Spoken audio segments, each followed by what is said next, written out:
मुल्क भर की तरह जम्मू कश्मीर में भी ईद उल अजहा की तैयारियां जोरों शोर से जारी हैं और कुर्बानी के जानवरों की मंडियों में खरीदारों का रश देखा जा रहा है। श्रीनगर की ईदगाह में मवेशी ताजिर मुख्तलिफ अक़साम के जानवरों की खरीद व फरोख्त में मसरूफ़ हैं। देसी नस्ल के भेड़ बकरियों के साथ साथ बैरून ममालिक से लाए गए जानवरों की मांग भी अच्छी खासी देखने को मिल रही है। इनमें तुर्की से लाए गए दुम्बे और भेड़ खूब बिक रहे हैं। ये दुम्बे 1 से 2 लाख रुपए तक फरोख्त हो रहे हैं। मजमूई तौर पर इस साल पहलगाम वाक़े के बाद सयाहत पर हुए असरात से कुर्बानी के जानवरों का कारोबार भी मुतासर हुआ है।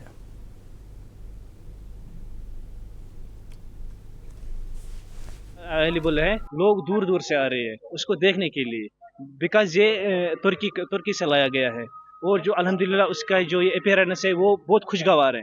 दिल को छू लेता है कि ऐसा दुम्बा यहाँ पे भी अवेलेबल होना चाहिए। यहाँ के जो लोकल ब्रीडर्स है वो इसकी तरफ आने चाहिए कि उसकी जो पॉपुलेशन अभी रेयर में यहाँ पे अवेलेबल है, तो आने वाले टाइम में उसका ज़्यादा रुझान लोगों को उसकी तरफ हो जाए। खरीद भी रहे हमारे पास अवेलेबल इस टाइम 7 थे, तो अल्हम्दुलिल्लाह 6 तो हो गए, 6 तो हमने सेल आउट कर दिया, एक बचा है। इसका मतलब इसमें उसकी जो ये है उसके अपीयरेंस भी अल्हम्दुलिल्लाह बहुत अच्छा है, तो डिमांड भी ठीक है। अगर आप खुद देखेंगे यहाँ पर तो बहुत तरह तरह के जानवर आए हैं।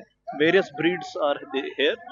यहाँ पर बहुत सारी ब्रीड्स है, जो स्टेट की भी ब्रीड्स है, आउट ऑफ स्टेट की भी, हाला इवन फॉरेन की भी ब्रीड्स है, लाइक दुम्बा, तो वो एक टर्किश ब्रीड होती है, वो भी यहाँ पर है। और यहाँ पर डिफरेंट की गोट्स भी आप देखेंगे। और यहाँ पर आपको जिस तरह का आपको जानवर चाहेगा, लेकिन भेड़ और बकरी।